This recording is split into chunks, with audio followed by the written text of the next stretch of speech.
여러분 안녕하세요. 여러분과 함께 이렇게 수업을 한 지 벌써 8번째 시간입니다. 아쉽게도 코로나 때문에 여러분을 학교에서 직접 만나서 수업하지 못해서 정말 아쉽고요. 날씨도 춥고 하기 때문에 요즘 코로나 환자가 많이 늘어나고 있어요. 우리 학생 여러분 코로나에 절대 걸리지 않도록 항상 마스크 착용하시고 친구들과 외출을 자제하시고 힘들더라도 꾸준히 집에서 공부를 하실 수 있도록 열심히 노력해 줬으면 좋겠습니다. 지금 여러분들 뿐만 아니라 어른들도 그렇고 많은 분들이 힘들어하고 있어요. 코로나 때문에. 이럴 때일수록 우리가 더 낙담하거나 힘들어하지 말고 기운을 내시고 수업에도 적극적으로 참여하시는 멋진 1학년 학생이 되기 바랍니다. 자, 오늘은 이제 마지막 시간으로 여러분과 함께 할 공부가 선생님과 함께 여러가지 그동안 공부 관련된 이야기를 했었죠. 읽기 전략, 노트 전략, 그 다음에 여러분 학습 유형에 대해서도 검사도 했었고 준비 시간을 어떻게 관리해야 되는지 계획 짜는 거에 대해서 얘기했었고 오늘 이제 시간이 충분하다면 더 세부적으로 연습하고 훈련할 수 있는 시간이 있었을 텐데 더군다나 이렇게 또 인터넷으로 완강하기 때문에 오늘 이제 기억법, 기억하는 거 어떻게 하면 기억을 잘할 수 있는지 기억법과 시험 공부, 시험 준비 과정에 대해서 간략하게 핵심들 위주로 여러분과 함께 공부를 하고 마무리를 짓겠습니다. 자, 그러면 먼저 기억법에 대해서 한번 이야기를 하겠습니다. 여러분 혹시 학원이나 학교에서 선생님들이 어떻게 하면 기억을 좀 더 잘하나 해서 몇 가지씩 이렇게 선생님들께서 이야기해 주신 적이 있을 겁니다. 그러나 이 기억법은 꾸준하게 내가 정확하게 알고 연습을 해야만 그게 평상시에 여러분이 공부하면서 충분히 활용할 수 있게 되죠. 그죠? 근데 많은 친구들이 그렇게 꾸준히 연습하거나 그거를 활용하기 위해서 노력하는 친구들이 흔치 않습니다. 그렇기 때문에 알고는 있어도 실제로 또 사용하지도 못하는 경우도 많고요. 또 나중에 다 잊어버려서 그냥 막무가내로 그냥 반복만 하면서 공부하는 경우가 굉장히 많습니다. 그래서 여러분이 오늘 이 배우는 기억법에 대해서 이 영상을 계속 공유를 하시면서 연습을 해보시고 정말로 시험 공부나 평상시에 공부할 때 잘 활용할 수 있도록 해서 좋은 성적도 낼 수 있는 그런 우리 학생들이 되시기를 바라겠습니다. 자, 같이 화면을 좀 보시면 기억을 잘 할 수 있는 방법은 과연 무엇일까요? 이제 오늘 그 프로그램을 통해 기억을 잘 할 수 있는 기본적인 이해와 원인 그리고 그 절차에 대해서 알아보고 내게 필요한 기억 전략이 어떠한 것인지 한번 살펴보겠습니다. 자, 이제 여기 여러분들 한번 이 수업을 끝나기 하기 전에든 이제 이 영상을 멈춰놓고 한번 테스트를 해보시든지 해서 기억법 테스트를 한번 해보세요. 여기 지금 먼저 자료가 있습니다. 여러분이 기억하는 방법은 가장 크게 두 가지 정도로 있습니다. 첫째는 눈으로 보고 하는 방법이 있고, 두 번째는 귀로 듣고 하는 방법이 있고, 물론 이제 그게 이제 청각적이죠. 귀로 듣고 하는 방법. 그 외에 또 운동을 하면서 하는 것도 있고 여러 가지 있긴 하지만 가장 크게 이 두 가지 방법으로 여러분이 기억을 하기 위해서 평소에 노력을 하게 됩니다. 그래서 이제 여러분의 기억 테스트를 한번 해보세요. 여기 제일 먼저 여기 1번에 보면 제시된 12개의 단어 외우기를 한번 해보세요. 이건 청각 기억력을 연습하는 겁니다. 그래서 여기 보면은 1번부터 12번까지 이순신 장군에 관련된 단어들이 있습니다.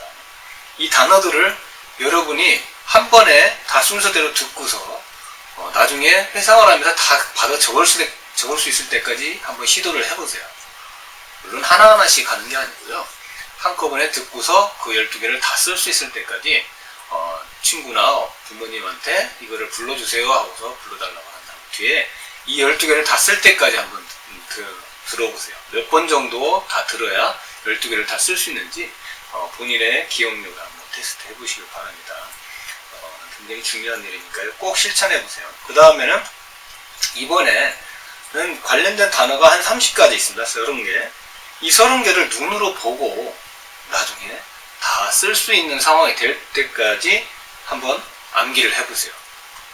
1번부터 이순신 1952년, 2번 거북선, 3번 도요토미 대시, 5번 선조 등 이런 식으로 해서 30번까지 내가 다 기억해서 쓸 수 있을 때까지 한번 눈으로 보고서 암기하는 거를 연습을 해보세요. 3분 동안.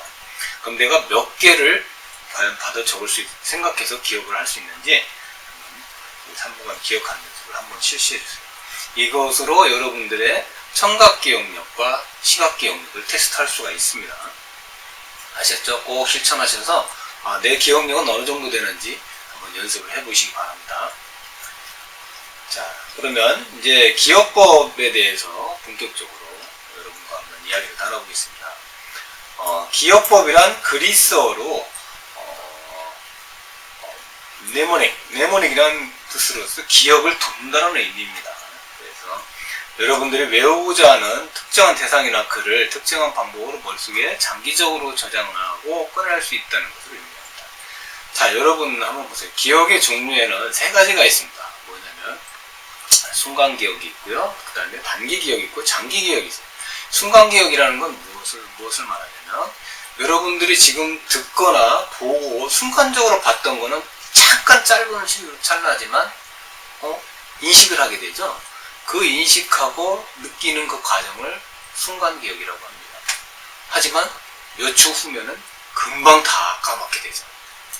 지금 말드린 것들 만약에 지금 한두 단어를 내가 듣고 있지만 보고 있거나 듣고 있지만 내가 관심을 갖고 기억을 하려고 노력을 하지 않으면 1, 2초, 3, 4초, 5초 후에는 다 까먹게 됩니다. 방금 전에 무슨 얘기? 또 관심도 안 가지면 더 심하죠, 그게. 하지만 이제 그게 이제 순간적으로 내가 몇 초, 한 1, 2초 사이에 느끼는 기억이 순간 기억입니다. 그 다음에 이제 단기 기억이 있는데, 단기 기억은 내가 의식을 하고 보고 듣는 것을 내가 기억하려고 노력할 때 그 기억이 최소한 몇 초 후뿐만 아니라 1시간, 오늘 하루 동안 기억나는 경우입니다. 짧은 기억. 물론 내일까지 기억날 수도 있어요. 하지만 시간이 지나면 지날수록 급격하게 기억력이 떨어지고 아직은 생각이 안 나죠. 여러분 어제 있었던 일 다 기억하십니까? 그렇지 않죠. 어제 있었던 일 중에 기억나는 것은 단기 기억이고 기억이 안 나는 것들은 그거는 순간 기억입니다. 하지만 어제 있었던 일이 내가 한 달이 지나고 10달이 지나도 기억난다면 그건 장기 기억이겠죠. 하지만 여기 보세요. 물론 이 단기 기억은 내가 의식적으로 기억하려고 하거나 아니면 강하게 자극을 받았을 때 며칠 동안 기억하는 걸 단기 기억이라고 하고요. 그 다음에 장기 기억이 있습니다. 여러분 장기 기억은 어떤 뜻을 말하죠? 오랫동안 한 달, 2달, 10달 우리가 시험 공부하는 것도 장기 기억을 하는 거죠. 물론 극보다 벼락치기 공부하는 친구들은 단기 기억을 위해서 테스트하는 경우도 있지만 그 중에 장기 기억으로 남는 경우도 많죠. 의식적으로 오래 노력을 하기 때문에요. 그래서 장기 기억은 내가 의식적으로 이거를 암기해서 오래 기억하기 위해서 노력을 할 때 발생을 합니다. 물론 반복을 여러 번 한다든지 어떤 강력한 순간적인 자극이 나와서 여러분 혹시라도 막 굉장히 크게 놀랬거나 아니면 어떤 사고를 겪었거나 아니면 부모님께 반복적으로 얘기했거나 얘기를 들었거나 내가 또 계속 여러 번 통해서 들었을 경우 보거나 들었을 경우 이런 경우는 오래 기억이 납니다. 이게 장기 기억입니다. 자, 우리는 시험 잘 보기 위해서 장기 기억을 위해서 노력하는 겁니다. 자, 그럼 기억법을 왜 배워야 하죠? 그 기억하는 많은 것을 기억해야 되죠. 이제 여러분 2학년 올라가면 시험을 본격적으로 보고 공부하는 내용도 상당히 많아집니다. 그거를 어떻게 짧은 시간에 빨리 기억하느냐, 그게 굉장히 중요하죠. 하지만 무조건 반복한다고 그게 되지는 않죠. 그러기 위해서 기억법을 배우는 거고 공부하는데 편리한 도움을 받기 위해서 우리가 여기서 기억법을 배워보는 겁니다. 자, 그 한 예로 여러분 어렸을 때 우리 동요 배웠죠. 노래를 부르면서 배우면 동요 가사가 쉽게 까먹지 않죠. 오래 기억이 나죠. 그것도 하나의 기억법입니다. 리듬에 맞춰서 어떤 단어나 문장을 암기할 때 그것도 하나의 기억법이고 오래 쉽게 기억할 수 있는 그것도 하나의 기억법입니다. 기억법을 배우면 어떤 유익한 점이 있을까요? 기억법을 알아야 빠르게 배울 수 있죠. 빠르게 기억할 수 있죠. 그리고 또 재밌게 기억할 수 있어요. 재밌게 기억해야만 오래가요. 또 기억 공부하고 기억하는데 어려움, 두려움이 없어지게 되죠. 기억법을 갖고 있으면 훨씬 자신감이 있고 공부하는데도 훨씬 자신감을 갖고 기억을 확실하게 할 수 있겠죠. 자, 이제 기억법을 위해서 우리가 알아야 할 중요한 단계들에 대해서 한번 여러분과 함께 이야기해 보겠습니다. 자, 먼저 우리가 어떤 공부를 할 때 이것을 쉽게 기억을 하려면 그 공부 내용에 대해서 의미를 부여해야 됩니다. 내가 이 공부를 하는데 이 내용들이 정말로 중요한 건지, 핵심어인지, 아니면 시험 공부를 위해서 꼭 필요한 건지, 아니면 이것만큼은 내가 반드시 해오겠다 하는 그런 의미를 줘야만 그때 여러분이 기억이 훨씬 더 잘 될 수가 있습니다. 근데 이게 중요한지 안 중요한지, 시험에 나올 것 같은지 안 나올 것 같은지, 아니면 별 생각 없이 그냥 가만히 자리에 앉아서 시험 범위라고 하니까 그냥 처음부터 끝까지 다 본다고 생각해서 공부를 하면 기억이 쉽지 않겠죠. 공부가 잘 안 됩니다. 그래서 여러분의 기억을 잘 하기 위해서는 반드시 여러분이 암기하고자 하는 내용에 대해서 의미를 부여해야만 기억이 잘 된다는 걸 명심하십시오. 그 다음에 내가 무엇을 기억해야 할지 결정을 해야 됩니다. 자, 여러분 교과서 이건 의미하고 비슷한 말이긴 하지만 시험 범위 내에 있는 내용을 그냥 무조건 다 암기한다고 됩니까? 아니죠. 거기서 정말로 핵심이 무엇인지 찾아내야 되고요. 시험에 나올 만한 것을 내가 찍든지 아니면 서로 친구들과 함께 야 이게 시험에 나올 것 같아 하고서 그 대상을 정해야겠죠. 어디가 중요하다는지 선생님한테 물어볼 수도 있고요. 어디 위주로 보면 그런 것들을 하고 나서 그거를 기억하기 위해 노력할 때 잘 되는 거죠.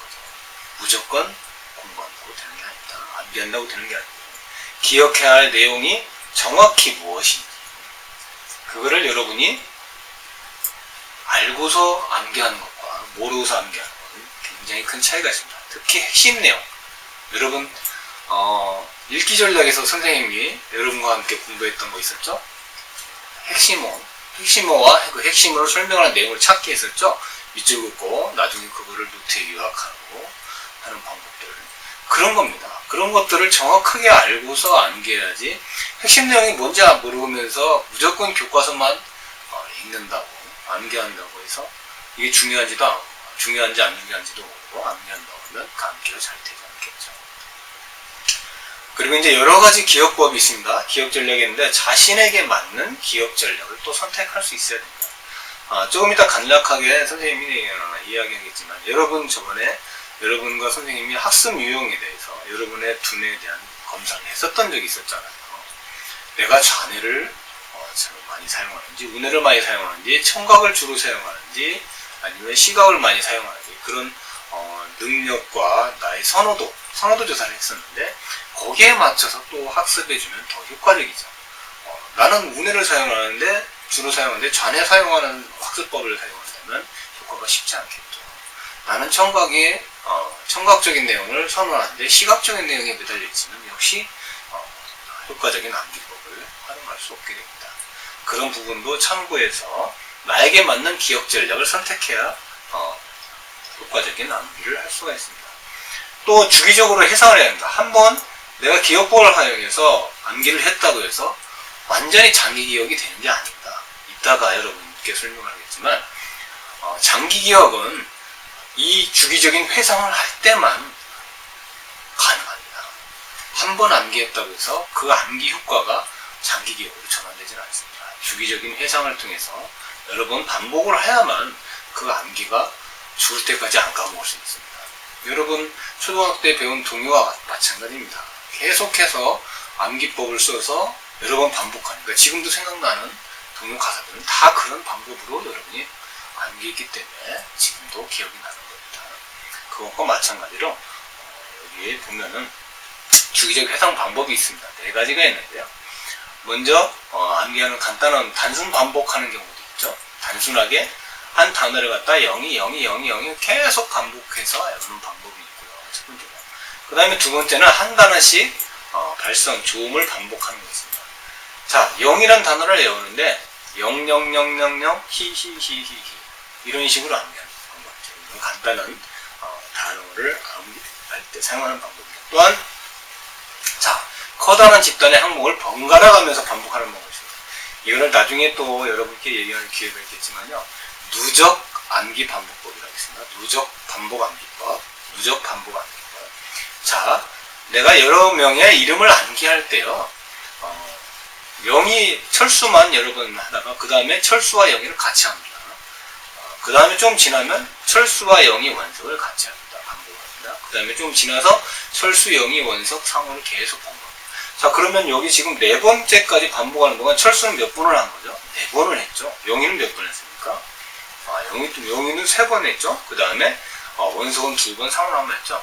그러면 이제 철수는 한 7번까지 해주세요. 7번까지 하고 또 다른 이름을 넣어요. 그러면 철수는 7번만 하면 사실 완전히 기억하게 됩니다. 나중에 말씀드리지만 이 7의 숫자는 굉장히 중요합니다. 7번 반복하는 숫자는. 보통 7번 반복하면 웬만한 암기는 장기 기억으로 전환이 된다는 걸 이렇게 우리 말씀드립니다. 주기적입니다. 이게 바로 그날 오늘 7번 했다고 되는 게 아니라 시간이 지나면서 오늘 한 번, 내일 한 번, 모레 한 번 주기적으로 어떤 텀을 두고서 7번 반복하면 여러분은 그것을 영원히 기억하게 될 겁니다. 오늘 한 번에 7번이 아닙니다. 오늘 하루에 그거를 두고 보시면. 네, 이따 설명을 다시 드리겠습니다. 자, 그 다음에 리듬 유형에 따라 운율을 넣거나 특정한 비트로. 아까 이야기했죠? 여러분 동요가사가 지금 다 기억나는 게 음악, 리듬에 맞춰서 맞췄다. 이거 여러분 혹시 그 영화는 못 보셨겠지만 우리 아주 유명한 영화가 있죠. 최근에 아카데미상 수상한 그 영화에 보면은 제시카가 그 어떤 내용을 암기해서 리듬을 넣어갖고 암기하는 방법입니다. 그 영화는 못 본 친구들이 많겠지만요. 다음은 5번째로는 점진적으로 시간을 늘려가면서 반복하는 겁니다. 자, 오늘 한번 공부를 했으면 내일 공부 한 번 더 하고요. 그 다음에는 한 3일 있다가 또 공부하고요. 그 다음에는 또 한 일주일 있다가 하고요. 그 다음에 한 2주 있다가, 그 다음에는 한 달 있다가, 이런 식으로 반복하는, 시간을 조금 더 길게 잡으면서 반복하는 방법이 있습니다. 자, 이 내용들도 여러분이 잘 기억해 뒀다가, 여러분 나중에 이 영상을 계속 보시면서 활용하시면 더 효과가 좋을 겁니다. 여기 청킹이라는 기법은 여러분 이게 무슨 내용인지 아시죠? 어떤 단서를 활용해서 계속 연결해 나가는 걸 청킹 기법이라고 하고요. 자, 아까 여러분 선생님이 이야기했죠? 좌뇌, 우뇌 우리 테스트 했었잖아요. 자, 한번 보세요. 나는 좌뇌를 선호하고 좌뇌가 잘 발달된 친구고 나는 우뇌가 선호하고 우뇌가 발달된 굉장히 특징이 중요합니다. 왜냐면 우뇌는 시각적이고 이미지를 잘 활용하는 그런 뇌형이고요. 좌뇌는 어떠한 텍스트, 어떤 자료를 갖다가 단계별로 차곡차곡 기억하는 것을 우선시하는 친구들입니다. 그래서 보통 좌뇌형들은 단어 그대로, 낱말 그대로 또는 숫자, 어떤 부분 그런 걸 갖다가 차곡차곡 이런 식으로 연결해서 연계해갖고 연결하면서 순서대로 기억하는 걸 잘합니다. 이게 좌뇌형이고요. 자, 우뇌형은 이렇게 순서대로 하기 어렵다겠죠. 순간적으로 어떤 이미지가 떠오르고 또는 어떤 유형, 패턴이나 아니면 전체를 한꺼번에 보는. 여기는 좌뇌형들은 부분을 체계적으로 하나씩 보지만 우뇌형들은 전체를 갖다가 통으로 한 번에 보면서 외우는 걸 잘합니다. 또 이렇게 동시유형을 연결을 잘합니다. 이게 나중에 이야기했지만 이게 이제 트리 다이어그램이라고 하고 이게 마인드맵이라고 합니다. 마인드맵식으로 해서 쭉쭉 이렇게 풀어나가는 그런 유형. 그렇게 암기하는 법을 활용하면 훨씬 효과가 좋습니다. 자, 이제 여기에 좌뇌와 우뇌형에 대해서 이런 지난번에 선생님이 여러분과 검사하면서 설명했던 내용들입니다. 우뇌는 전체적인 내용, 순차적인 내용. 자, 이 내용도 한번 쭉 읽어보세요. 화면이 지나가면 화면을 정지해 놓고서 쭉 가면 다시 한번 확인해 보시면 여러분이 어떻게 이 내용들을 가지고 자신을 이해하고 암기법도 활용할 수 있게 될 겁니다. 자, 이 내용을 한번 화면을 정지해 놓고 쭉 한번 확인해 보시기 바랍니다.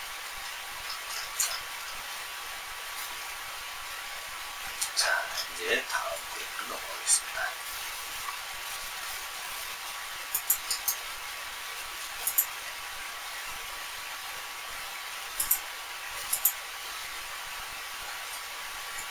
여러분, 내용이 많기 때문에 빠르게 보시고 이 화면을 계속 반복해서 보면서 활용하시면 여러분한테 도움이 될 겁니다.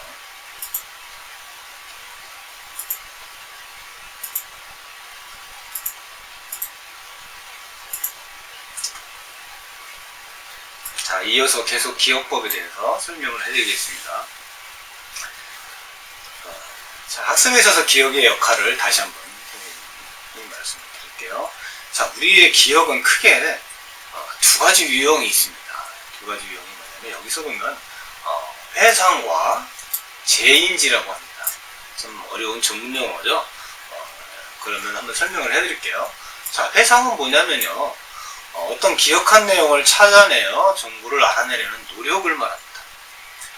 그러니까 내가 뭔가를 기억을 했으면 그 내용을 갖다가 쭉 계속 떠올리는 거죠. 그거를 실타래 풀듯이 어떤 한 가지 주제에 대해서 그 내용에 대한 내용을 쭉 기억해내면서 정리하는 겁니다. 특히 순차 처리의 과정을 요구하게 됩니다. 순차 처리 아까 좌뇌들이 말했죠. 특히 5대 문화재를 쓰라고 하든지 광합성 과정을 쓰라고 한다든지 할 때 이용할 수 있죠. 순서대로 내용을 기억해 내려갈 때 회상이라는 단어를 사용하게 됩니다. 회상은 주로 주관식 문제를 유추할 때 주관식입니다. 회상은. 여러분, 주관식은 보통 단답형도 있고 다음에 관해서 설명하세요, 논하세요, 이런 문제들이 있잖아요. 그런 걸 할 때는 이 회상이라고 합니다. 그래서 관련된 내용을 내가 아는 대로 최대한 기억해내도록 노력하는 걸 회상이라고 합니다. 그래서 그 내용들을 가지고 설명도 하고 아니면 논하기도 하고 논술식하기도 하고 그렇죠. 그걸 회상기억이라고 하고요. 그 다음에 이제 재인지 기억이라고 있습니다. 재인지 기억. 여러분이 재인지 기억은 원래 다시 한번 알아가다는 건데요. 신중함이 필요하다는 의미이기도 한데요. 누구나 기억하기 위해서 주의를 해야 한다는 것을 알고 있습니다. 하지만 실제 공부하면서 이걸 적용하며 하는 이들이 많지 않죠. 그렇기 때문에 자신이 알고 있는 내용이 정확히 맞는 것이 분별하기가 어려운 때가 많이 있기 마련입니다. 자, 그래서 재인지는 뭐냐면요. 여러분 흔히 쉽게 생각하면 여러분 객관식 문제를 보셨죠? 사지선다형이라든지 아니면 줄긋기, OX 문제 이런 것들. 어떠한 단서를 제공하고 그 단서에 관련된 내용을 내가 기억해서 판단을 하는 겁니다. 이게 옳은지 맞는지, 이거 관련된 단어가 무엇인지. 어떤 단서를 주어지고 그것을 기억해내게 하는 것을 재인지라고 합니다. 재인지라고 합니다. 그래서 주로 이런 객관식 문제를 유추할 때, 객관식 문제를 풀 때 기억해내게 하는 내용을 말하는 거죠. 대개 정보를 탐색하지 않기 때문에 회상보다는 더 쉽죠. 오래 기억할 필요가 없습니다. 단서가 있기 때문에 그 단서에 따른 기억만 하기 때문에 쉽고, 평균 재인지율은 문장을 공부할 때는 88%를, 단어 재인지율은 90%를, 그림을 이용한 재인지율은 98%가 됩니다. 그러므로 우리는 아는 사람의 이름을 잘 몰라도 얼굴은 어디서 본 듯이 기억하는 얘가 재인지를 이해하는 데 도움이 됩니다. 그렇죠? 여러분 얼굴은 기억하는데 이름은 안 떠오르는 경우도 있죠. 아니면 얼굴을 보고 이름을 기억해내는 경우도 있고요. 그걸 재인지라고 합니다. 이 두 가지 회상과 재인지를 기억의 유형이라고 합니다. 그래서 여러분들 시험을 볼 때 항상 이 두 패턴으로 시험을 보죠. 시험 종류가 두 종류입니다. 주관식과 객관식. 주관식은 논술 또는 단답식, 설명 이런 거고, 객관식은 여러 가지 유형이 있죠. OX부터 해서 줄긋기부터 해서 또는 사지선다형, 오지선다형. 그렇죠. 자, 여기 회상의 경우, 요 위에서 말한 주관식 회상의 경우에는 기억법에서 트리 다이어그램 방법을 사용하는 게 유리하다고요. 트리 다이어그램 이따가 설명을 드리겠습니다. 그 다음에 재인지의 경우에는 마인드맵. 여러분 마인드맵 혹시 들어보신 경우 있을 거예요. 학원 같은 데서 선생님들이 마인드맵에 대해서 혹시 배워본 친구도 있을 거고요. 마인드맵을 사용하면 그만큼 시간을 단축하고 공부하기도 쉽고 장기적으로 기억할 수 있다. 마인드맵. 자, 이제 본격적으로 기억법을 위해서 중요한 요인들에 대해서 설명을 드릴게요. 자, 여기 보면 기억을 위해서 중요한 요인이 레이브 전략이라고 해요. 레이브 전략. 영어 단어 중에 레이브라는 뜻이 있는데 이 뜻은 격정적으로 이야기하다는 뜻입니다. 여러분은 아마도 이 단어의 뜻처럼 이 프로그램 다 끝나갈 무렵에 격정적으로 말할 수 있을 만큼 기억을 잘하게 될 것입니다. 자, 두모 기억법. 두모 기억법 혹시 아는 분 있어요? 두모는 어떤 단어의 제일 앞 글자를 말하죠. 머리 두자죠. 그래서 어떤 단어의 맨 앞 글자를 기억하는 겁니다. 모아서. 단어의 첫 글자만을 축약한 단어. 흔히 우리 어떤 단어를 첫 글자만 여러 개 모아서 암기하면 순서대로 거기에 그 단어를 갖다가 그만큼을 다 떠올릴 수가 있죠. 그거를 내부 전략을 통해서 두모 기억법으로 하는 겁니다. 첫 글자만. 자, 그 다음 이런 기억 전략이 있고요. 또 반복과 연습. 반복과 연습. 여러분, 반복은 기본이죠. 아까 얘기했지만 시간을 두고 반복해도 되고요. 아니면 오늘 하루 단어를 암기하는데도 반복을 해야겠죠. 반복하지 않으면 기억하기 어렵습니다. 이건 가장 기본적이면서도 가장 중요한 게 반복입니다. 암기에서. 반복과 복습은 너무나 중요합니다. 특히 이거는 요 그래프는 뭐냐면 에빙하우스라는 사람이 이 기억에 대한 실험을 했습니다. 그래서 우리가 얼만큼 반복을 하고 어떤 주기적으로 반복을 해야 기억을 완벽하게 할 수 있는지 그거에 대해서 실험을 한 이 도표입니다. 자, 이 실험을 한번 잘 보세요. 밑에 이 내용들은 위에 실험한 내용들인데요. 제가 여러분께 선생님이 설명을 해드릴게요. 자, 요거는 기억을 위해서 반복한 횟수죠. 7번이고 이거는 기억량을 이야기하고 기억 정보량. 그 다음에 이거는 시간입니다. 시간. 자, 우리가 어떠한 내용을 갖다 공부를 했습니다. 그런데 자, 보세요. 여기가 아무것도 모르는 상태에서 여기까지 가는데 굉장히 노력이 많이 들죠. 한번 암기하는데. 여러분도 시험 공부할 때 한 분은 하루 종일 그거를 2시간, 3시간 동안 암기를 해야만 어떤 일정한 내용을 그나마 기억에 떠올릴 수 있죠. 근데 이게 시간이 지나면서 자, 이제 쭉 까먹는데 그 까먹어가는 잊어버리는 속도가 굉장히 빠르죠. 가파르게 잊어버리죠. 자, 한 번 암기해서 그냥 두면 이렇게 가파르게 잊어버리기 시작해서 한 7달 이 정도 되면 아무것도 생각이 안 나요. 심지어는 뭐 여기 보세요. 여기 한 달도 안 돼서 다 까먹기 시작하잖아요. 그죠? 잠깐 좀. 근데 자, 보세요. 조금 있다가 다시 암기를 합니다. 뭐 일주일 있다 하든 2주일 있다 하든 또 암기를 해요. 근데 여기서부터 100% 또 암기하는데 얼마나 걸려요? 여기서 요만큼 노력을 해야 100% 암기하는데 반밖에 안 걸리죠. 한 일주일 있다가 이거를 또 암기하는데 노력하는 시간이 반만 해도 100% 암기를 하죠. 그죠? 그랬더니 이제는 또 잊어버리는 속도가 조금씩 이제 늦어지고 많이 기억하죠. 3개월에도 요만큼 기억을 하고 자, 좀 천천히 기억을 이제 9개월 돼도 요만큼 남아있죠. 자, 그래서 다시 또 한 일주일 있다가 또 암기를 합니다. 또 암기를 했더니 이번엔 노력하는 시간이 좀 짧아지죠. 금방 이제 100% 됐고 이제는 남는 기억들이 더 많이 남아지죠. 세 번째 암기입니다. 세 번째 암기를 하니까 이렇게 많이 남죠. 기억이. 세 번째부터는 암기량이 갑자기 막 늘어나기 시작합니다. 하지만 이 세 번째 100% 암기하는데 노력은 시간이 굉장히 짧았죠. 자, 그럼 네 번째 암기하는 거 보세요. 네 번째는 더 짧아지죠? 100% 암기할 때. 근데 기억량은 굉장히 올라가죠. 다섯 번째는 이 노력량도 굉장히 짧아지는데 기억량은 엄청 늘어나죠. 여섯 번째는 더 짧아지는데 기억량은 거의 8, 90%가 되죠. 자, 일곱 번째는 진짜 잠깐 봤어요.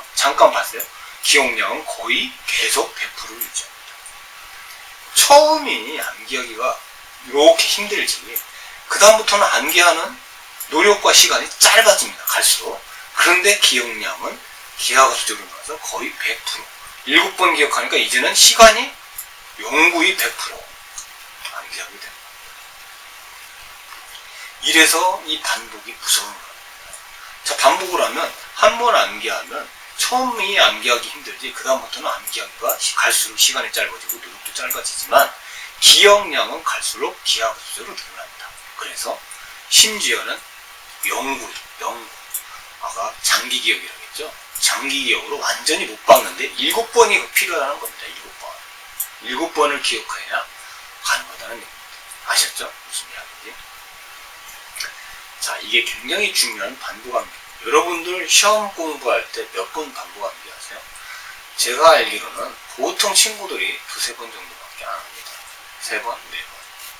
정말 7번 반복해서 공부하는 친구들은 아마 반에서 한두 명 정도나 할까요? 100점 맞는 친구들, 95점 평균 맞는 친구들. 그 친구들은 평상시에 시험 공부뿐만 아니라 예습 복습까지 포함하면 7번을 다 공부한 친구들이라고 볼 수 있습니다. 평상시에 예습하고 수업하고 복습하고 그 다음에 시험 공부할 때 4번 하고 7번이 되는 거 아닙니까? 그죠? 그런 친구들은 완벽하게 기억할 수 있습니다. 근데 여러분 예습하세요? 복습하세요? 안 하죠? 잘 안 하시죠? 그 다음에 시험 공부할 때 그렇다고 4번 이상 5번, 6번 하나요? 안 하죠? 그렇기 때문에 성적이 여러분이 원하는 만큼 안 나옵니다.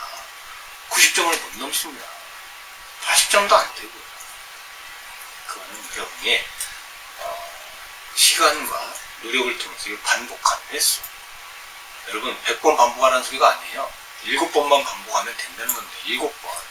7번만 반복하시면 여러분은 굉장히 좋은 성적을 낼 수가 있습니다. 국어, 영어, 수학, 암기과 다 7번 한번 해보세요. 그게 빠른 시간에 7번, 오늘 7번 하라는 게 아닙니다. 그냥 하루하루 해서 평상시에 예습 복습을 해서 3번만 해보세요. 그리고 나서 시험 기간에 한 4번만 해보세요. 그러면 여러분은 7번 본 거잖아요. 암기한 거잖아요. 여러분 100점 나옵니다. 그것을 실천 안 하시기 때문에 좋은 성적이 안 나옵니다. 시험 성적은 노력과 반복의 결과물입니다.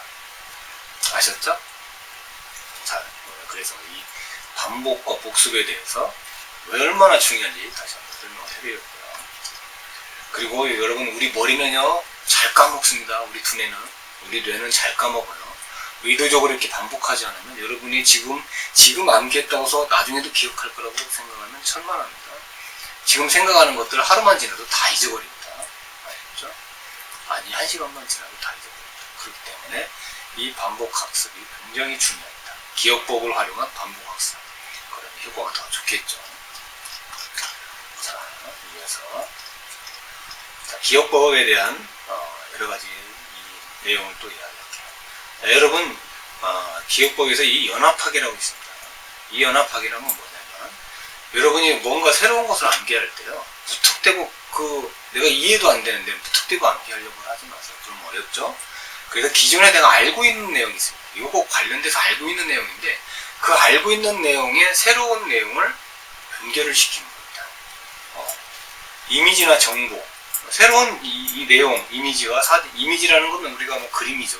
그림과 어떤 사진을 말하는데 내용과 정보를 내가 기존에 알고 있던 내용하고 연결을 시키는 거예요. 그러면서 암기하면 훨씬 더 수월하게 암기할 수 있죠. 이것도 잘 활용하시고요. 그 다음에 이제 시각화하기. 여러분 인간은 5가지 감각으로 살아갑니다. 그 중에서요 가장 많은 정보력과 가장 많은 기억을 저장할 수 있는 게 우리 시각입니다. 우리가 생존에 가장 많이 활용하는 것도 시각이고 그 다음이 청각이고요. 그 다음에 나머지 감각들 3가지가 거기에 들어갑니다. 가장 많이 활용하는 게 시각입니다. 시각은 우리 시각을 잃어버리신 분들 참 힘드시죠. 물론 청각도 마찬가지고 어떤 감각을 잃어버린다는 건 굉장한 불행입니다. 특히나 이 시각은 우리 생존에 아주 필수적이고 또 우리가 이렇게 공부하고 암기하는 데도 굉장히 중요한 역할을 합니다. 그렇기 때문에 이 시각을 통해서 공부하는 경우가 굉장히 많고요. 그렇기 때문에 암기하는 내용을 시각화하는 게 가장 중요합니다. 그래서 어떤 내용을 내가 기억하려면 마음속에다 그림을 그리는 방법이 있어요. 그 내용에 대해서 그림을 그리면서 암기를 해보세요. 시각화라고 하죠. 기억 내용을 갖다가 마음에 어떤 이미지를 그리고 거기에 맞춰서 마음의 상을 기억하는 걸 말합니다. 일례로 동물원에 놀러가서 구경한 동물들을 기억하려고 한다면 전체적인 이미지를 그리고 이에 따른 내용을 기억하고요. 한번 보세요. 여러분 뭐 동물원 구경 간 적 많이 있죠. 처음에 입구부터 가면 동물원에 갔더니 오른쪽에도 무슨 동물원들이 있었고 왼쪽에 무슨 동물들, 길을 따라 걸어가면서 동물들이 쭉 진열돼 있죠. 그러면서 구경하죠. 그러면 생각을 하면 여기에는 무슨 동물들이 있었다. 그 동물을 기억하기도 하고 이런 식으로 마음에 떠올리는 겁니다. 떠올리면서 기억하는 시각화라고 하죠. 다음에 군집화하기, 조직화하기라고 합니다. 조직화하기. 단어상으로는 여러분이 어렵게 생각할 수 있지만 어떤 기억 내용들을 이렇게 모아서 이렇게 줄을 긋고 이게 관련성을 갖다 연결하는데요. 여기에 있는 가장 중요한 내용과 관련된 또 다른 내용을 찾고 거기에 관련된 또 다른 내용을 찾고 이렇게 아까 이야기한 트리 다이어그램은 이런 식으로 합니다. 트리 다이어그램은 이게 중요한 내용이 밑으로 가지만요. 어쨌든 이런 식으로 중요한 핵심 내용, 그 다음 핵심 내용 이렇게 연결해가는 걸 군집화, 조직화한다고 합니다. 물론 이 군집화하기는 아까 이야기한 마인드맵도 비슷합니다. 마인드맵은 여기에 따라서 사방으로 펼쳐나가는 거죠. 트리 다이어그램은 한 방향으로 핵심 내용들. 이따가 이 두 가지 내용에 대해서 다시 설명을 드릴게요. 자, 이런 식으로 이거를 군집화한다는 겁니다. 그러면 이 핵심 내용을 생각하면 하나씩 가지가 떠오르기 시작하는 거죠. 어떤 관련성이 연결되면서 그걸 군집화하기라고 합니다. 자, 두뇌에 따른 학습용에 대한 암기법. 아까 여기 나왔었던 내용입니다만 아까 설명을 한번 드렸죠. 자, 여기 보면 폐그암기법이라고 있어요. 폐그암기법. 폐그암기법은 이게 오래된 유럽에서 나온 내용인데 어떤 뭔가 단어를 이 숫자에다가 대응해 갖고 이용한 암기법 체계입니다. 숫자와 단어가 모양이 비슷하게 연결돼서 하는데요. 이 그림을 보여드릴게요. 그림을 보고서 하시는 게 제일 좋아요. 자, 보세요. 자, 내가 권총을 암기할 때는 이 숫자 1이라는 걸 이용해서 손잡이가 여기 있다 생각해서 권총, 1권총 하면 내가 1번만 생각해도 권총이 떠오를 수 있겠죠. 이런 식으로. 내가 2번 신발하면 이런 식으로 그림을 만들어서 숫자와 그림을 이미지를 만들면 2번 하면 신발이 떠오르겠죠. 3번 나무에 3을 그려놨죠. 그러면 3번 하면 떠오르는 게 나무 할 거고요. 4번 문 앞에 있는 4번을 기억하게 되고 5번은 벌집, 6번은 나뭇가지 이런 식으로 6 그려놓고요. 7번은 천사 날개에 7번이 있다. 그 다음에 8번은 입구에 8이 있다. 밧줄 9, 그 다음에 10번은 닭. 자, 이런 식으로 우리가 연결을 하는 겁니다. 숫자 모양에 어떤 내가 암기하고 싶은 그림, 이미지, 나무를 이미지화해갖고 연결하는 거죠. 이걸 폐그암기법이라고 합니다. 폐그암기법. 자, 요 그림만 봐도 여러분이 활용할 수 있겠죠? 무슨 내용인지. 내가 어떤 단어들을 암기할 때 숫자와 그림을 같이 연결해갖고 암기하시면 훨씬 효과적이다. 그래서 내가 한 10번, 12번까지 내가 나중에 1번부터 쭉 가면 이 단어들이 다 떠오르겠죠. 그죠? 그냥 암기하는 것보다 효과적입니다. 다음 문해몬의 그림이란 시각화 암기법입니다. 이것도 이제 폐가암기법하고 어느 정도 비슷하긴 하지만 좀 다릅니다. 이거는 장소하고 연결합니다. 여기는 단순하게 숫자하고 그림하고 연결했지만 아까 이야기한 동물원하고 비슷할 수 있고요.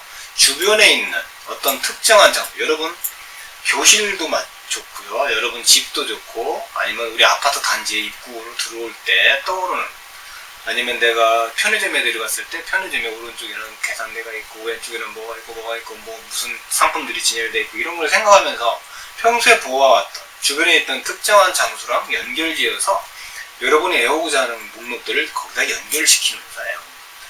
그러면 하나 둘씩 그 장소를 떠올리면서 단어를 대입시켜서 외우고 나중에 그 장소 떠올리면서 그것들을 회상해내는 거죠. 그러면 훨씬 쉽겠죠.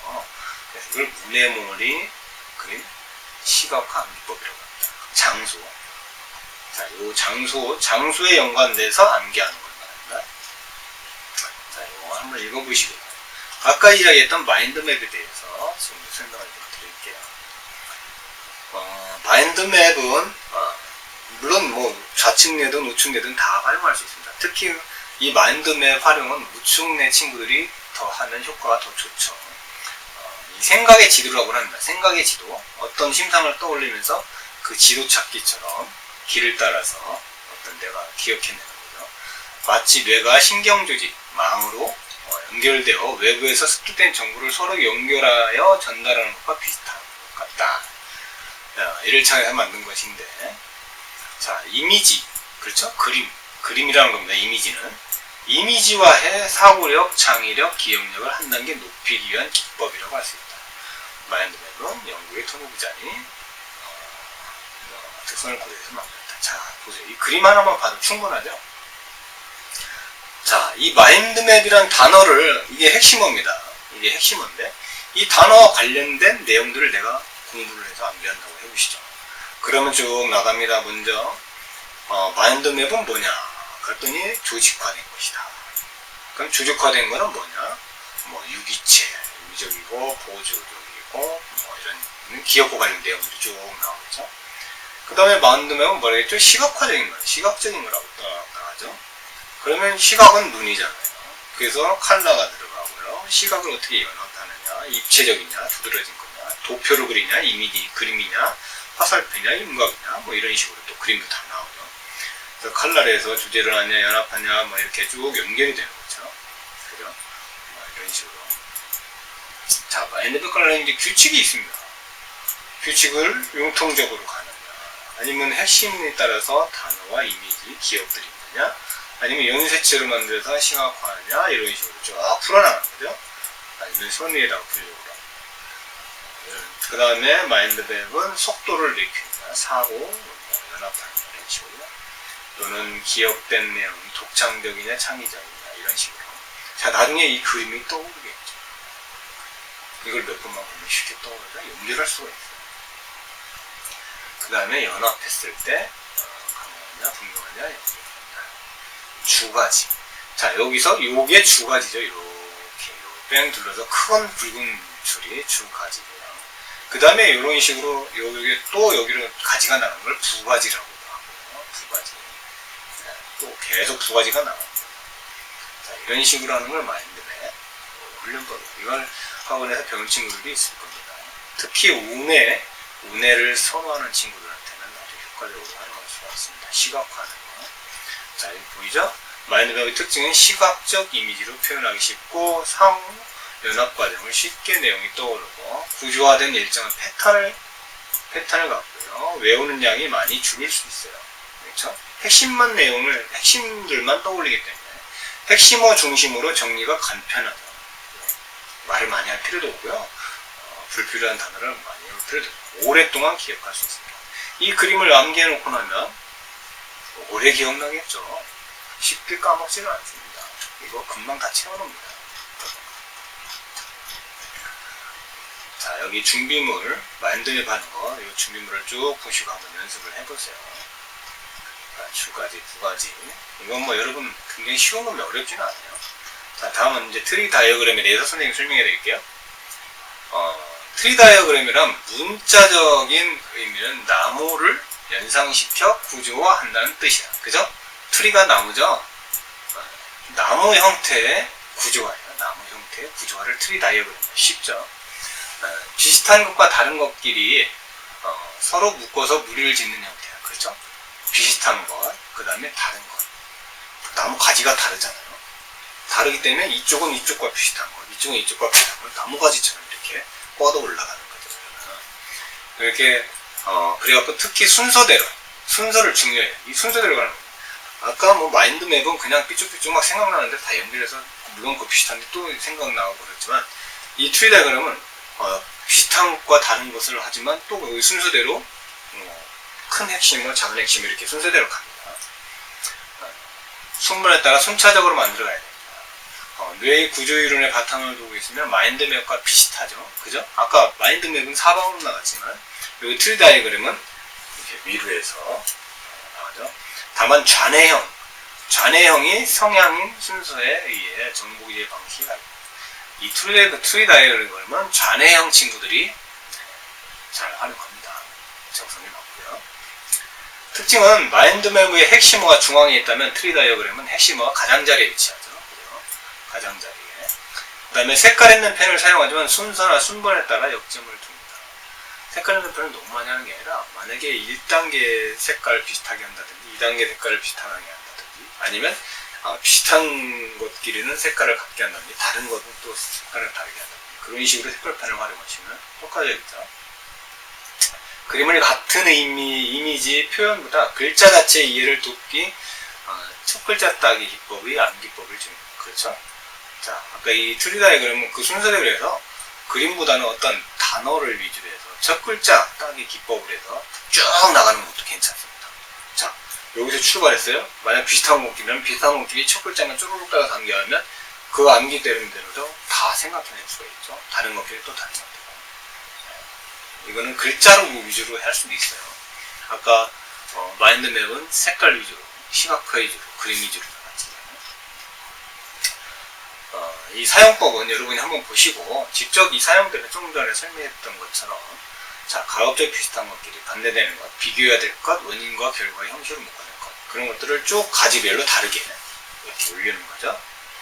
그 다음에 1차 가지에 주로 소주제 2차 가지엔 1차 소주제의 세분의 0 넣는다.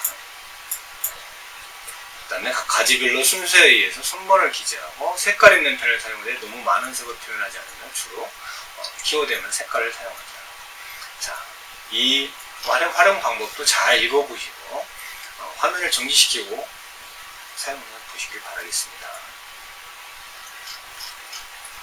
자, 여기까지 여러분과 함께 기억법에 대해서 간략하게 설명을 했습니다.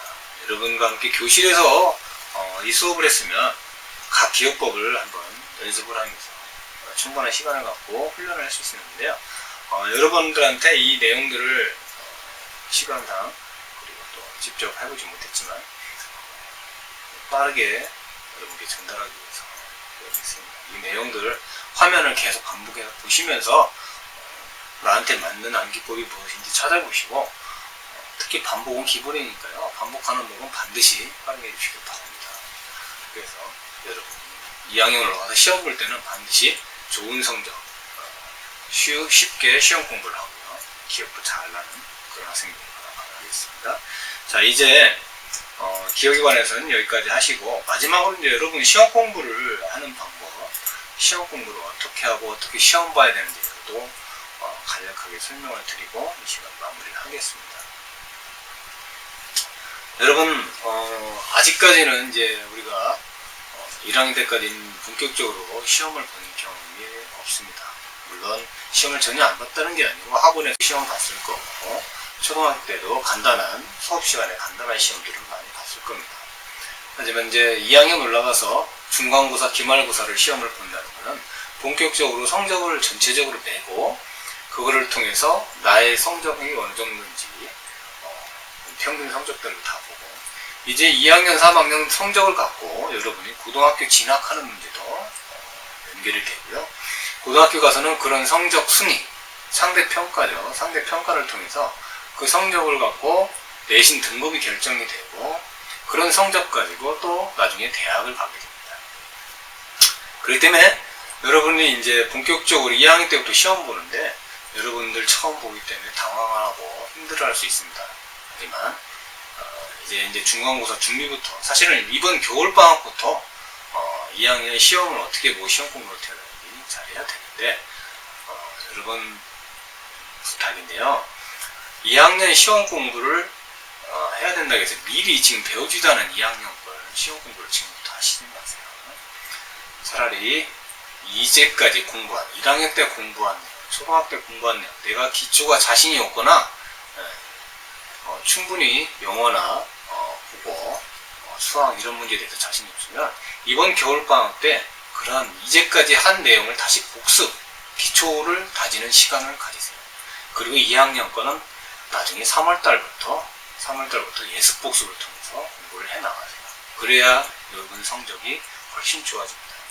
기초도 없이 2학년 것만 열심히 한다고 해서 성적이 잘 나오지는 않습니다.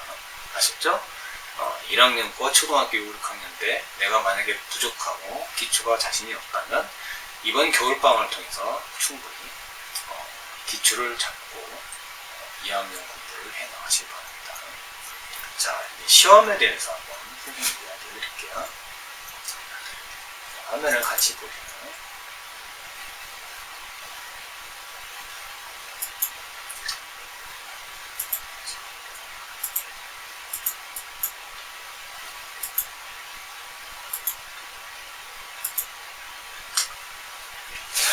여러분과 함께 시험에 대해서 이야기를 하겠습니다.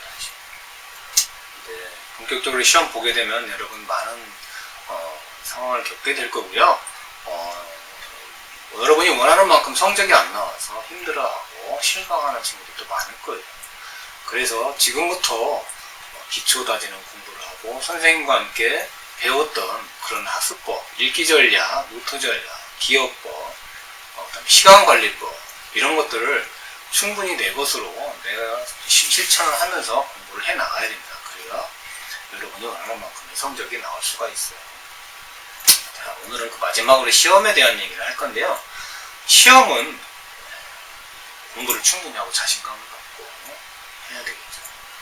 그래서 한 문제라도 포기하지 않고 끝까지 풀어내는 힘을 길러 나가야 됩니다. 시험 전략도 여러분이 오늘 배우는 이런 시험 전략도 충분히 기억하고 있다가 시험을 닥쳤을 때 선생님이 가르치는 방법들을 잘 활용해서 시험을 볼 수 있는 여러분이 돼서 좋은 성적을 내시기 바랍니다. 자, 시험을 잘 치르기 위해서는 어떠한 전략이 어떤 것들이 있을까요? 자, 한번 쭉 볼게요. 여러분들 보면은 보통 여러분 이제 앞으로 보게 되는 시험에는 여러 가지 있습니다. 그래서 항상 주의 깊게 문제를 끝까지 항상 읽어야 되고, 자, 객관식 시험 보는 방법이 있어요. 객관식 문제가 있죠. 객관식이 뭔지는 아시죠?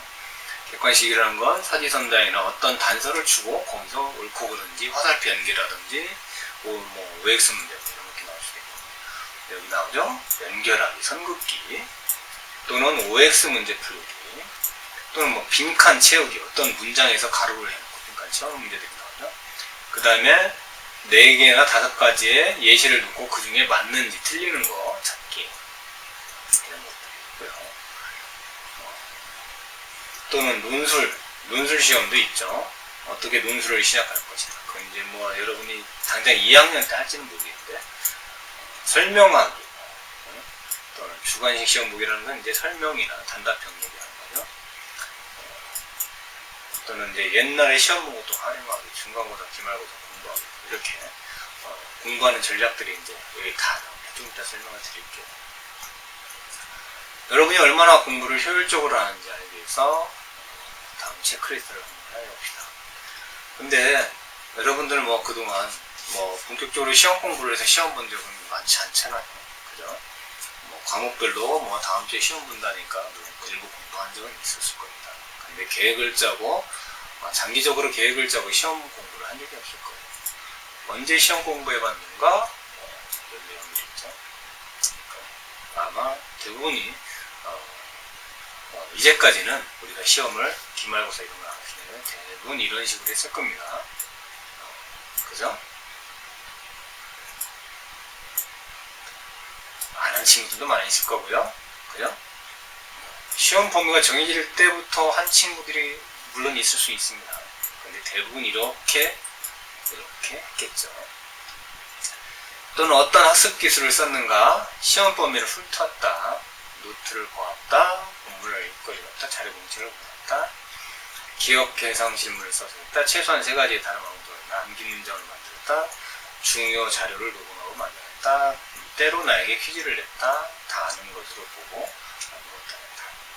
자, 여러분 혹시 이거를 보고 하는 친구들이 있으면 제가 볼 땐 노트를 보고 공부하는 친구들이 성적이 제일 잘 나올 겁니다. 노트를 잘 했기 때문에 그렇죠. 나중에 여러분 이제는 선생님이 노트 필기 전략에 대해서 말씀드렸죠. 공부 잘하기 위해서는 무조건 노트 필기를 잘해야 됩니다. 노트 필기 안 하면 좋은 성적을 낼 수가 없다. 그래서 선생님이 이걸 또 강조합니다. 최소한. 자, 시험 범위를 훑었다 이런 것들. 문제를 많이 풀었다. 그런 걸로 만족하게 여러분이 성적을 낼 수가 없습니다. 평상시에 예습복습을 통해서 노트를 완벽하게 해놓고 노트 위주로 공부를 해야 됩니다. 그 다음에 이걸 하고 나서 문제풀이를 한두 번 한다든지. 여러분 문제풀이 많이 한다고 해서 성적 좋지 않습니다. 노트를 많이 해서 노트로 공부한 후에 문제풀이만 한두 가지만 하면 됩니다. 물론 수학은 좀 다르지만요. 암기 과목 같은 경우는 그렇다는 얘기입니다. 자, 물론 여기 여러 가지 방법들이 있지만요. 저는 선생님은 이 노트에 가장 큰 비중을 두고 싶어요. 그 다음에 이제 뭐 이 암기법들을 사용할 수 있겠죠. 공부한 후에 내용을 안다는 자신감이 생겼나요? 시험 전에 예민해졌나요? 시험 도중에 정보가 생각나나요? 당신이 특히 어렵다고 생각하는 질문 유형이 뭔가요? 선다형이냐, OX형이냐, 빈칸 채우기냐? 물론 이 논술이 가장 어렵겠죠, 여러분. 자, 점수가 기대보다 높았나요? 낮았나요? 어떤 전략이 가장 효과적이었나요? 다음 시험에는 어떤 전략을 쓰는 것이 좋을까요? 이런 것들 한번 여러분 스스로가 한번 자신에 대해서 생각을 해보세요. 자, 이제는 이제 일반적인 시험 전략에 대해서 한번 여러분과 함께 알아볼게요.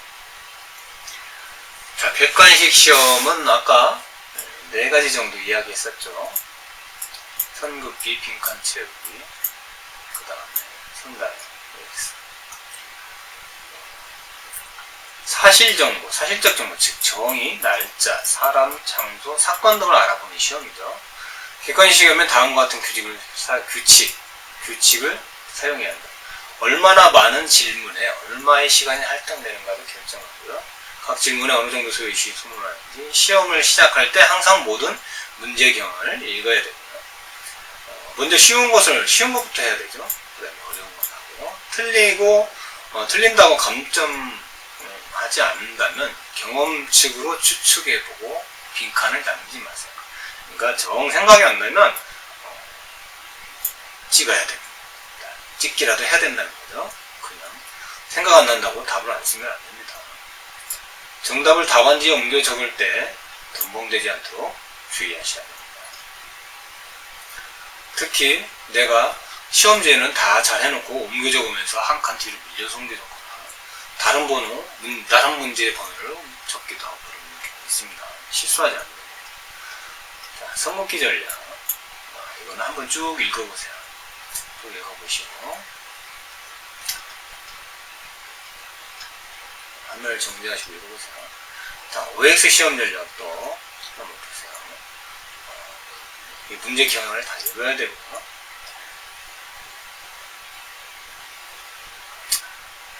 문장 순서를 잘 봐야 됩니다. 순서가 다른 X예요. 그리고 긍정적 단어, 부정적 단어를 바꿔 써놓을 수 있습니다. OX 할 때 그래서 문장을 끝까지 읽어야 돼요. 병산 전선으로 복귀하고 싶지 않았다. 이걸 여기까지만 읽고 말면 병사는 전선으로 복귀하고 싶었다고 생각하고 끝날 수 있는데 바로 O를 채워낼 수가 없습니다. X일 수 있는 겁니다. 그렇죠? 틀리게 되는 거죠. 문장의 일부라도 틀리면 틀린 겁니다. OX에서는 모든 음악이 낙보를 읽을 수 있다. 열대지방은 대부분 눈이 없다. 링컨 다음에 워싱턴 대통령 이런 것들 연습을 한번 해보세요. 빈칸 채우기 시험 전략. 문제 경향을 잘 읽어야 되고요. 어떤 문장을 읽어라. 빠진 단어를 안다면 정답을 쓰고요. 답이 확실치 않으면 다음 문장으로 가서 때로는 정답이 다음 문장 속에 있을 수도 있습니다. 자, 이 빈칸을 채울 때 생각 안 나잖아요. 그러면 바로 쓰려고 하지 말고 다음 문제를 풀거나 아니면 맨 마지막에 써도 돼요. 맨 마지막에 생각날 수도 있어요. 그리고 미리 쓰려고 하지 마세요. 생각이 안 날 때는. 먼저 아는 것을 쓰고 다음에 모르는 문장에 가서 핵심 단어를 찾아보다. 기억을 해석하는 데 도움이 될 수 있다. 그리고 아예 모른다고 해서 절대로 그냥 빈칸을 만들면 안 돼요. 혹시 비슷한 거라도 내가 생각나는 걸 써야 됩니다. 그게 점수를 받을 수도 있어요. 절대 시험 볼 때 모른다고 해서 빈칸을 두면 안 돼요, 여러분. 주관식도 찍을 수도 있습니다. 여러분이 기억한다는 거예요. 모른다고 빈칸으로 두지 마세요. 네모 안에 선택할 수 있는 단어가 제시된 시험이라면 한 번 사용한 단어를 지우는 것을 잊지 마요. 아셨죠? 자, 선다형 문제 전략. 자, 모든 문제의 경향을 읽어야 되고, 지문의 답을 고르기 전에 먼저 고르고 정답을 추측해보고요. 답이 될 수 없는 것부터 줄을 그어요. 특히 여러분 이게 참 이 시험 문제를 끝까지 읽어야 된다는 게 틀린 것은 무엇이 아닌 것은 이런 식으로 부정적인 문제를 공부하는 걸 기억하기 어렵죠. 그래서 먼저 맞는 것을 기억해보고 그것을 다 지워나가야 돼요. 문제도 끝까지 다 읽어야 돼요. 자, 끝까지 추측해서 다 찍어야 되고요. 아까도 이건 마찬가지죠. 특히 이 선다형 문제 있을 때 여러분이 주의해야 됩니다. 한 개 이상 답이 나올 수도 있어요. 헷갈리죠? 그 다음에 절대, 전부 절대 같은 단어를 잘 봐야 돼요. 문제가 그래서 끝까지 정확하게 읽어야 된답니다. 문제 쉬운 것 쓰고 숫자가 적은 줄을 생각합니다. 자, 여기 논술시험 문제가 있는데 여러분들 이제 중학교 2학년 때는 아직 논술에 대해서 많은 시험을 보지는 않을 겁니다. 단답형이나 설명식으로 많이 나올 거고요. 논술은 아마 중학교 3학년이나 고등학교 올라가면서 많이 하게 될 거예요. 그래서 논술 시험 전략에 대해서는 이 내용들을 한번 쭉 읽어보시고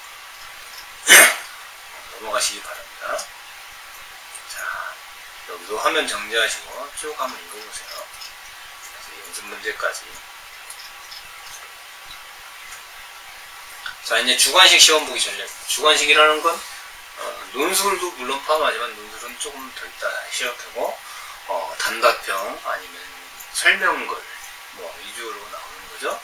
그래서 윤곽, 그 전체적인 요점이 뭔지 쓰라간다든지 그겁니다.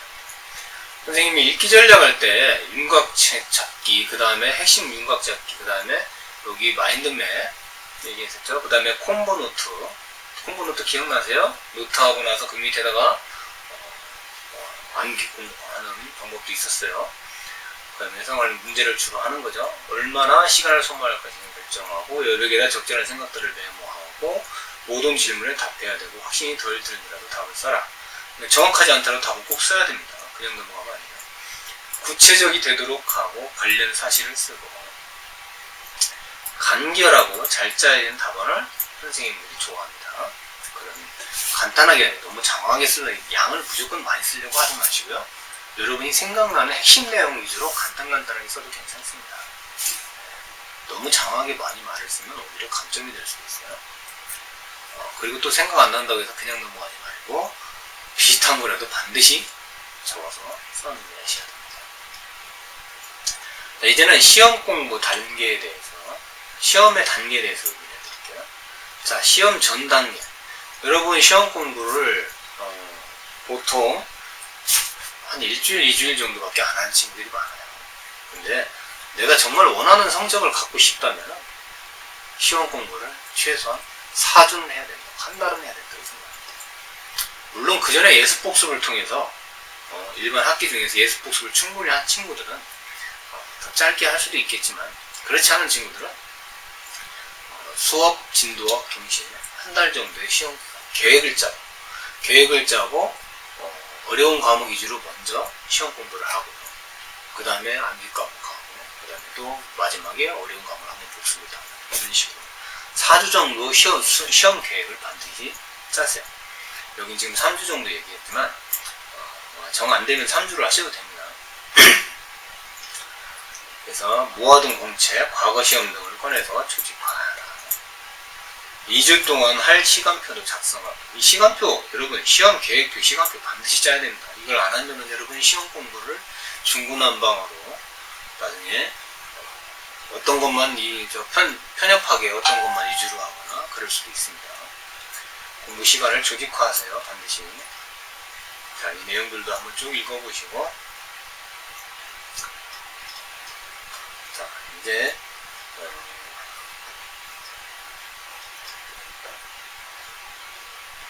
이 내용을 읽어보신 후에 다음 단계로 넘어가십시오. 시험 중단계. 여러분 시험을 보게 되면 그동안은 여러분이 뭐 이렇게 중요한 시험을 안 봤지만 이제 본격적으로 하면서 여러분 중에 시험을 굉장히 힘들어하고 어렵게 생각하는 사람이 나올 겁니다. 물론 시험 시간에 불안하기도 하고요. 왜냐면 시험 공부를 충분히 안 하고 내가 충분히 암기가 안 되면 누구나 다 시험 불안이 오고 힘들어집니다. 또 성적에 대한 부담감이 있거나 선생님이나 부모님과 이렇게 성적 문제로 조금 이렇게 안 좋은 상황이 있거나 더 시험 불안이 생기겠죠. 그래서 항상 시험 시간보다 일찍 도착해서요 마음을 차분히 갖고 준비를 해야 돼요. 아시겠죠? 그리고 시험이 딱 닥쳐서 시험 당일에 가면 기억이 다 흐려집니다. 그렇게 열심히 공부했는데 잘 생각이 안 나죠. 근데 막상 시험지를 잡으면 또 생각이 납니다. 갑자기 답이 생각나지 않는다고 해서 불안해하면 할수록 답이 쓰기는 더 어려워요. 답이 생각나지 않을 때는 다른 문제부터 먼저 풀고 다시 모르는 문제를 푸세요. 마지막에. 계속 그 생각나지 않는 답을 붙잡고 있으면 시간만 낭비되고 다른 아는 문제도 못 풀 수가 있어요. 아셨죠? 답이 생각나지 않으면 반드시 넘어가고 아는 문제부터 푼 다음에 마지막에 다시 한번 모르는 문제를 푸셔야 됩니다. 첫 문제부터 풀지 말고 바로 시험 문제를 받고 전체 문제를 한눈으로 한번 대강 훑어보기도 하고요. 그 다음에 무작정 답을 쓰지 말고 문제를 꼼꼼히 다 잘 읽고서 여러분 문제를 다 끝까지 안 보면요 뒤에 아닌 것은 뭐 다른 것은 뭐 이런 내용이 있는데 그것도 안 읽고 답을 쓰게 되면 틀리겠죠. 그리고 애매하다고 생각되면 반드시 선생님한테 질문을 하세요. 문제가 애매하다고 생각하면 시험 문제부터 풀고 자생각나지 않는 건 따로 표시하고 넘어갈까 나쁜 거고요. 마지막 몇 분 동안은 전체적으로 검토를 반드시 하세요. 자, 객관식 문제 아까 대략 얘기를 했었죠. 문제풀이 방법. 자, 특히 헷갈릴 때는요 처음에 쓴 답이 정답일 가능성이 있습니다. 여러분 헷갈린다고 해서 처음에 했다가 문제를 고치는 친구들이 많이 있어요. 고치면 틀릴 확률이 더 높아집니다. 틀릴 확률이 한 90% 돼요. 처음에 내가 이게 맞을 거라고 생각했던 게 대부분 맞는 경우가 많습니다. 자, 확실한 것들을 먼저 찾고 나머지 찾으면 더 쉽게 답을 구할 수 있습니다. 주관식. 역시 가장 쉬운 것부터 먼저 답을 쓰고요. 답이 겹치지 않게 가장 좋은 방법을 달기 위해서 문제 전체적으로 읽어봅니다. 어떤 유형의 답이 요구되는지를 잘 이해해야 되고요. 무조건 많이 적는다고 해서 좋은 것이 아니고 끝나는 시간 안에 요점을 잘 파악해요. 자, 시간이 나는 친구들은 화면을 정지하고 다 읽어보세요. 자, 시간이 부족할 때는 간단히 요점만 적자. 그죠? 여러분 시간이 부족한데 그걸 꼼꼼하게 다 쓰겠다고 뒤에 문제를 못 쓰는 경우가 생기면 안 돼요. 딱 봐서 내가 몇 문제 나오는데 시간이 부족하다 싶으면 주관식을 할 때 간단하게 핵심 내용만이라도 다 적어야 돼요. 무조건 끝까지 다 적어야 돼요. 문제를 절대 안 쓰고 넘어가는 일이 없게 그래야 됩니다. 네, 아셨죠? 그 다음에 시험의 전략에 대해서 간단하게 말씀드리고 끝낼게요. 자, 여러분 시험 끝나고 나면 어떻게 하죠? 절대로 시험 문제나 시험 본 내용들을 돌아보지 않죠. 시험이 뭐 성적이 어떻든 간에 신경도 안 쓰고 그렇죠? 하지만 그렇게 하면 다음에 시험을 또 못 봅니다. 자, 틀린 문제와 감점 문제를 다 확인해야 됩니다. 어떤 문제에서 많이 틀렸는지 객관식인지 주관식인지. 자, 시험에서 일정한 경향도 있어요. 선생님들이 옛날에 냈던 선배들한테 물어보기도 하고요. 선배들한테 그때 시험 어떤 식으로 나왔다 어떤 식으로 나왔다 이런 걸 알면 그 중요한 정보입니다. 시험 공부하는 방법 선배님들한테 많이 물어보고 공부 잘하는 선배님들 아는 사람이 있으면 어떻게 공부하는 게 좋은지 그 선생님은 어떤 식으로 문제를 많이 내는지 그 유형들을 한번 물어보신 다음에 시험 공부하면 굉장히 좋겠죠. 그리고 시험 보고 나서 반드시 이런 유형으로 해서 유형을 분석하고 내가 뭘 틀렸는지, 성급기, 우엑스, 선대양남, 논술에서 어떤 문제들, 몇 문제를 틀렸는지, 어떤 걸 틀렸는지, 틀린 문제, 강도, 이런 형식으로 분석을 반드시 해보세요. 그래야 다음 시험 공부를 잘 할 수 있습니다. 시험 공부할 때 내가 어떻게 공부했던 건지 한번 다 판단해보고 평가를 해야 됩니다. 억지로 했나, 여러 날 공부했나, 매일 기간했는지, 특별한 기억을 했는지. 자, 이런 것들을 여러분이 점검해 나갈 때 계속 꾸준하게 성적이 올라갈 수 있습니다. 중간고사 한 번만 보고 모든 게 끝나는 게 아니죠. 또 기말고사도 봐야 돼요.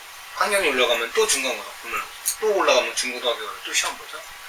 그런 거는 한 번 시험 볼 때마다 이런 것들을 다 점검하고 평가를 하고 가야 그 다음에 시험에서 좋은 성적이 나올 수 있습니다. 준비를 잘 할 수 있고요. 아셨죠? 다음 시험을 위해 할 수 있는 것을 내가 연구하고 계획을 세울 수 있어야 됩니다. 시험 끝났다고 만사 제껴놓고 놀기만 하고 게임이나 하고 그러면 다음 시험 때도 여러분은 좋은 성적이 나올 수가 없습니다. 자, 여러분 1시간 동안 기억법과 시험 공부 방법에 대해서 같이 알아봤습니다. 내용들이 그렇게 어려운 내용들은 많지 않습니다. 그리고 여러분들이 이미 활용하고 있는 방법들도 있을 거고요. 시험을 짧게 보는 과정에서 선생님이 말한 이야기한 내용들을 이미 실천하고 있는 친구들도 있을 겁니다. 하지만 이거를 체계적으로 습관적으로 활용하고 있는 친구들은 많지 않을 겁니다. 자, 여러분 이 동영상을 계속 멈췄다가 확인해서 내용을 보고 노트도 많이 하시고요. 노트를 많이 해서 그 내용을 내가 꼭 필요한 내용들은 계속 활용할 수 있도록 여러분 노트를 준비해서 정리해서 활용하시기 바랍니다. 그리고 이제 2학년 올라가면 여러분들 본격적으로 시험을 보고 성적이 나옵니다. 그때를 대비해서 올 겨울방학 동안에 아까 말씀드렸죠. 2학년 걸 공부하지 마시고 지금 1학년 내용들, 초등학교 때 배운 내용들, 자신 없는 과목들을 반드시 기초를 다지고 학원을 다니셔도 좋고요. 집에서 해도 혼자 해도 좋습니다. 아니면 아는 누나나 선배한테 공부를 배워도 좋고 1학년 것을 기초를 더 튼튼하게 한 후에 2학년 거를 공부하셔야 됩니다. 2학년 거는 2학년 올라가서 예습 복습을 하면서 공부를 해도 충분합니다. 아직 안 늦습니다.